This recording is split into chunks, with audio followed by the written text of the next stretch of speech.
So, as far as I'm concerned, if you are an activist, if you are a citizen, and you have any interest in any kind of policy of any description, it is a requirement that you understand, at least in principle, the differences between the federal government and what their powers and therefore their possibilities are versus a state or a municipality or a corporation or an individual.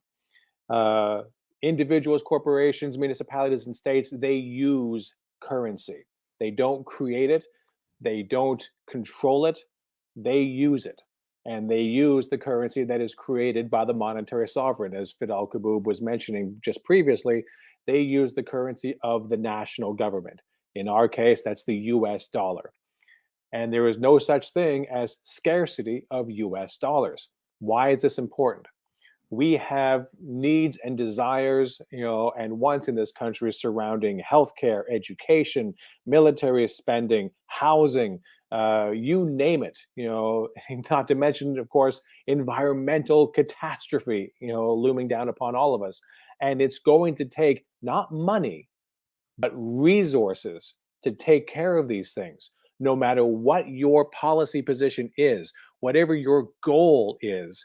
You need the resources to be able to get it done.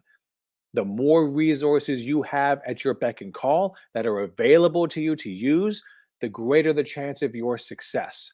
And the fewer resources you have, the greater the chance of your failure. So, if you are financially constrained, if you are an individual and you want to be able to buy a car, you have to be able to earn or borrow that money to be able to do it. The more money you can earn or borrow, the more expensive a car you can have. In other words, in order for you to get the resource, the automobile, you need to worry about your finances first. Same thing with a corporation, same thing with a municipality, same thing with a state. Anything they want to do, from construction to hiring teachers to doing anything that they want, they have a financial consideration in advance of them wishing to be able to accomplish the output, the goal, in order for them to be able to utilize the real resources of technology, of materials, of labor. In order to use these things, they have to be able to purchase them. That means they have financial constraints. To the degree that they could raise the money to be able to buy these things and therefore utilize them, they can accomplish their goal. To the degree that they can't, they will not be able to accomplish their goal. Either that means they'll have to put it aside, such as the state of Vermont trying to do its own single payer system. They voted for it. They couldn't come up with the money, so they scrapped it. Or they're going to do a smaller version of whatever it is they happen to want to do. But they're always going to have financial constraints first. The federal government, on the other hand, has no purely financial constraints. They are the creators of the currency. They do not borrow money to be able to pool it into a central place and then dole it out. They don't need to find the financing first. They want you to think that they do, but they don't. And to the degree that you believe that they do, to the degree that you believe the lies, and they are lies, the lies that a federal government is just like a household, only on a larger scale.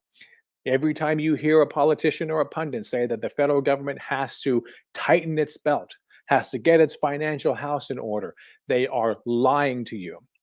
There's a possibility that they're just wrong, but the end result is the same. They are wrong and or they are lying to you. The federal government never has to organize the money first. They have to find the resources to be able to get it done. For example, if we want to get single payer healthcare, national expanded Medicare for all, everyone in, nobody out, everything covered, top to bottom, womb to tomb, from pharmaceuticals to dental to vision to mental health to end of life care to palliative care to primary care to cardiology, everything. We have to make sure that we have the resources to be able to do that. We could lower the age of Medicare from 65, where it is right now, down to 0 and have everyone enrolled in Medicare. We can do that now.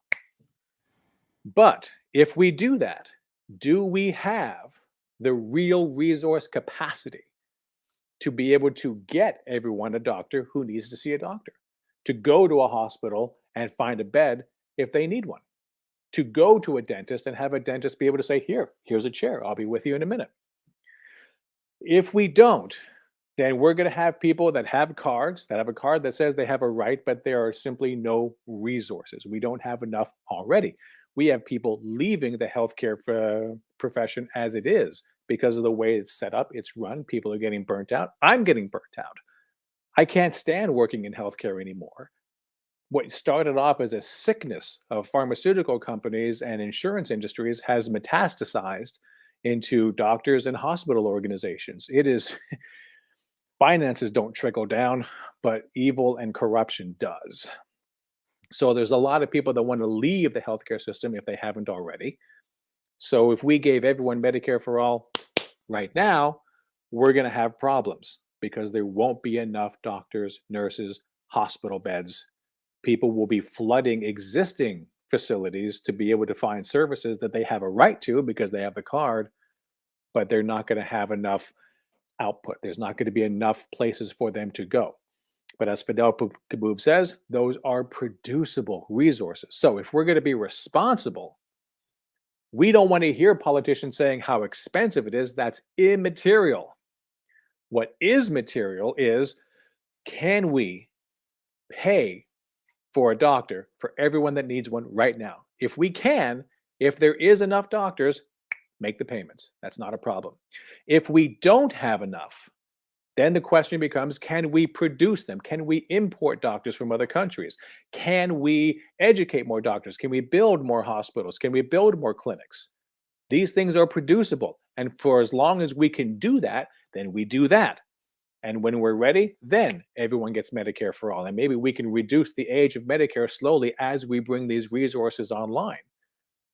And only when we get to the point of we don't have enough resource capacity, there's no one left to hire, there's no more bricks that can be made, there's no more steel that can be mined and utilized, only then do we have our first real constraint. So if you're saying that Medicare for all, that healthcare is a human right, it cannot be a human right if there are financial restrictions preventing you from accessing healthcare. It can only be a human right when we have the resource capacity to create that system where everyone gets healthcare, equal quality healthcare, the greatest quality the world has ever seen. We give gobs of money to the military so that they can utilize our vast resources. I don't care that they get money. I care that they take all our resources. So if we can do that same sort of thing, throw all kinds of money, whatever it takes, to get the resources in place to give the best healthcare for everyone, then it can be done. And no one will get that if they think the federal government is just like a household. We will never get the Green New Deal. We will never get education for all. We will never get healthcare for all because we've been trying to do that for the better part of 100 years.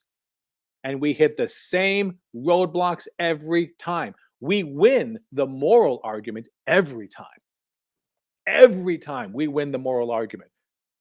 But we always fall down on our asses when it comes time to actually implementing it, because people who otherwise agree we should have healthcare for everyone. I absolutely agree.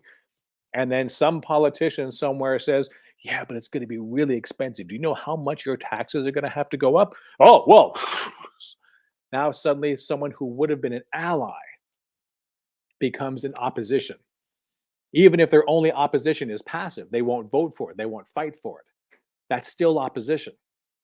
But if everyone who believed in the policy, if everyone who believed in the morality stood up and fought for it, And more people will when they stop being afraid of how expensive it is. If they got up in front of politicians and pundits everywhere and said, absolutely not. I do not subscribe to the I should be afraid of how expensive it's going to be. I know where the dollar comes from. I know who creates it. I know what causes inflation. So you can sit down and shut up, sir. If you're either going to get it done or you're going to get out. If we had people like that, if we had citizenry who was engaged and knowledgeable like that, then nothing would be able to stop us. Nothing. We outnumber them. The only thing we lack is the education. So when Eva starts talking and when Rowan starts talking, please pay attention. There is nothing more important than what they're about to tell you, because literally our lives hang in the balance. And I do not use hyperbole. Thank you very much.